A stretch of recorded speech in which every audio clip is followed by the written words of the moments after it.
এ কাকা কি হলো গো? ব্রেকআপ ট্রেকআপ হলো আমাকে বলো, এরকম গলায় মাইক গুঁজে সুইসাইড করো না। মার গাড়ি ছেড়ে কাকা মাইকটাকে নিয়ে গপ গপ করছে। কেউ বাঁচা কাকাকে, না হলে এটাই কাকা শেষ গান। আর আমি শুধু ভাবছি অডিয়েন্স গুলোর কথা, ওরা কিভাবে টলারেট করছে এই জিনিসটাকে। মানে আমার তো হাতুড়ি মাথা উঠে যেত এতক্ষণে। আকাশ ছোঁয়া, আকাশ ছোঁয়া। আর এটা কোন ডিজে কে জানে ভাই, আকাশ ছোঁয়া আকাশ ছোঁয়া আমার তো ভাই হেভি লাগে। মানে দুটো বিট পড়লো কি না পড়লো, আকাশ ছোঁয়া আকাশ ছোঁয়া। ও আকাশ কতটা শুনতে পারবো সেটা জানি না, কিন্তু আকাশ ছোঁয়া গান শুনতে বেশ ভালোই লাগে। আকাশ ছোঁয়া, আকাশ ছোঁয়া, আকাশ ছোঁয়া। না মানে একটুখানি ভাইব নিচ্ছিলাম আর কি, হেভি লাগে। আকাশ ছোঁয়া আকাশ ছোঁয়া। আমিও ভাবছি আমার কোনো বন্ধু বান্ধব বা আত্মীয় স্বজন কেউ বিয়ে করলে ভাই এই গানই সবাইকে নাচাবো। আকাশ শুনি, আকাশ শুনি। আর মোটামুটি আকাশ ছোঁয়া গানে তুমি একটা নাচের ভিডিও বানিয়ে দিলে তোমার মিলিয়নে ভিউ ফিক্স। হ্যাঁ ওই জন্যই তুই বানাচ্ছিস। আবে চুপ করতে পারিস না 5 মিনিট, সব কথাতে বকে।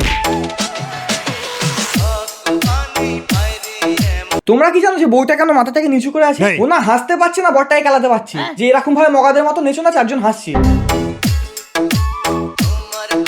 কাকা ওকে টাকা দিও না, ওকে পারলে একটা অ্যাওয়ার্ড ছুড়ে মারো, কারণ এরকম নাচে মিনিমাম নোবেল পুরস্কার পেয়ে যাওয়া উচিত।